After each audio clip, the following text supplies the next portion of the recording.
सभी मसीह भाई और बहनों को जय यीशु। हम परमेश्वर पिता, परमेश्वर पुत्र और परमेश्वर पवित्र आत्मा का धन्यवाद करते हैं इस दिन के लिए, इस समय के लिए और इस टाइम के लिए। मेरे मसीह भाई बहन, आज हम लोग जानेंगे कि बाइबल के अनुसार व्यभिचार क्या होता है। क्या कोई व्यक्ति शादी के पहले या फिर शादी के बाद व्यभिचार अर्थात किसी स्त्री से शारीरिक संबंध बना सकता है या फिर नहीं। इन सभी बातों के पीछे का सत्य क्या है, आज हम लोगों को इन सभी बातों के पीछे के सत्य को समझना बहुत जरूरी है। बाइबल में ऐसे कोई यूनानी या इब्रानी शब्द का उपयोग नहीं हुआ जो कि निश्चित रूप से विवाह से पहले यौन संबंध की ओर संकेत करता हो। बाइबल बिना किसी विवाद के व्यभिचार और यौन अनैतिकता की निंदा करती है, परंतु क्या विवाह से पहले यौन को यौन अनैतिकता समझा जाना चाहिए? हम वचन पढ़ेंगे पहला कुरिन्थियों अध्याय 7 उसका 2 पद। परंतु व्यभिचार के डर से हर एक पुरुष की पत्नी और हर एक स्त्री का पति हो। हम इस वचन के अनुसार हमारे जीवन काल में चल रहे गड़बड़ियों को समझ सकते हैं। इस वचन में साफ साफ लिखा है, परंतु व्यभिचार के डर से हर एक पुरुष की पत्नी और हर एक स्त्री का पति हो। इस पद में पौलुस कहता है कि विवाह यौन अनैतिकता के लिए निदान है। पहला कुरिन्थियों अध्याय 7 के 2 में आवश्यक रूप से यह कहा जा रहा है कि क्योंकि लोगों को स्वयं पर आत्मसंयम नहीं है और बहुत से लोग विवाह से बाहर अनैतिक यौन में सम्मिलित हैं, इसलिए लोगों को विवाह कर लेना चाहिए, तब वे अपनी इच्छाओं को नैतिक तरीके से पूरा कर सकते हैं। हम लोग इस बात को और स्पष्टता से समझते हैं। स्पष्ट रूप से यौन अनैतिकता की परिभाषा में विवाह से पहले के यौन संबंध को सम्मिलित करती है। बाइबल के वे सारे वचन जो यौन अनैतिकता को पाप पूर्ण मानते हुए निंदा करते हैं, विवाह से पहले यौन को पाप पूर्ण मानते हुए निंदा करते हैं, विवाह से पहले यौन बाइबल की यौन अनैतिकता की परिभाषा में सम्मिलित है। पवित्र शास्त्र के ऐसे बहुत से वचन हैं जो विवाह से पहले यौन संबंध को पाप होने की घोषणा करते हैं। तो हम लोग उस वचन को पढ़ेंगे और समझेंगे कि क्या लिखा है उस वचन में। जो यौन संबंध विवाह से पहले जो किया जाता है वो सही है या फिर गलत। हम वचन पढ़ेंगे पहला कुरिन्थियों अध्याय 6 उसका 13 और 18 पद। भोजन पेट के लिए और पेट भोजन के लिए है, परंतु परमेश्वर इसको और उसको दोनों को नाश करेगा, परंतु देह व्यभिचार के लिए नहीं वरन प्रभु के लिए और प्रभु देह के लिए है। व्यभिचार से बचे रहो। जितने और पाप मनुष्य करता है वे देह के बाहर है, परंतु व्यभिचार करने वाला अपनी ही देह के विरुद्ध पाप करता है।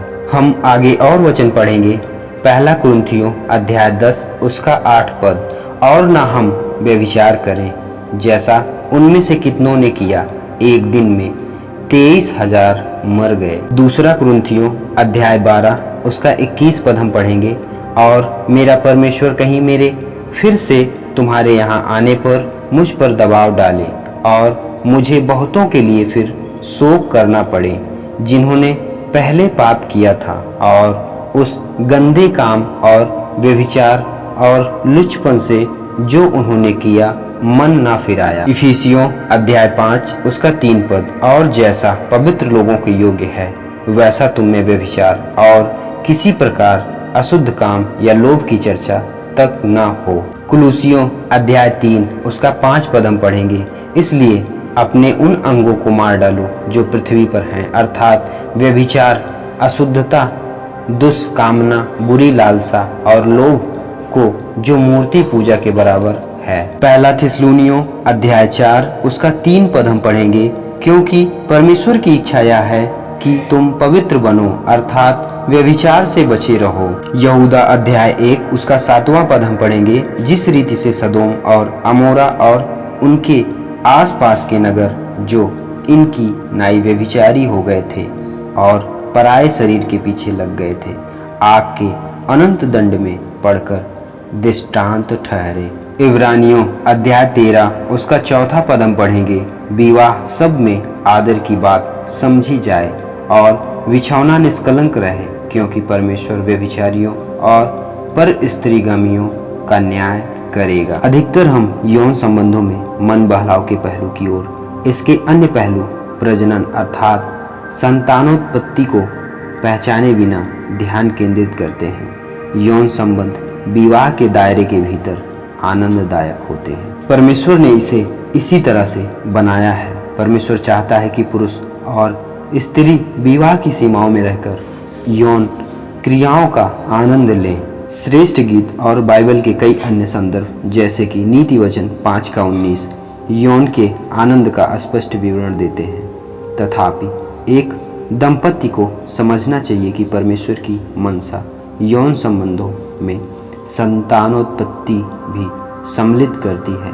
इस कारण एक जोड़े का विवाह से पहले यौन संबंध स्थापित करना दोगुने रूप से गलत हुआ। वे उस आनंद को ले रहे हैं जो उनके लिए नहीं ठहराया गया है, और वे एक मनुष्य के जीवन को पारिवारिक ढांचे जिसे परमेश्वर ने प्रत्येक बच्चे के लिए निर्धारित किया है कि बाहर जन्म देने के खतरे को मोल ले रहे हैं, जबकि व्यवहारिकता सही या गलत होने का निर्धारण नहीं करती। यदि विवाह से पहले यौन संबंधों के ऊपर बाइबल के संदेश का पालन किया जाए तो यौन क्रियाओं द्वारा होने वाली बीमारियों में बहुत कमी आ जाएगी। कम कुंवारी माताएं होंगी, कम अनचाहे गर्भ ठहरेंगे, कम गर्भपात आदि होंगे और बहुत कम ऐसे बच्चे होंगे जिनके दोनों माता पिता उनके साथ नहीं हैं। आत्म संयम की परमेश्वर की एकमात्र नीति है। जब विवाह से पहले यौन संबंधों की बात आती है, आत्म संयम जीवनों को बचाता है, शिशुओं की रक्षा करता है, यौन संबंधों को उचित मूल्य देता है और सबसे महत्वपूर्ण रूप से परमेश्वर को सम्मान देता है। सभी मसीह भाइयों और बहनों को जय यीशु। हम परमेश्वर पिता, परमेश्वर पुत्र और परमेश्वर पवित्र आत्मा का धन्यवाद करते हैं इस दिन के लिए, इस समय के लिए और इस टाइम के लिए।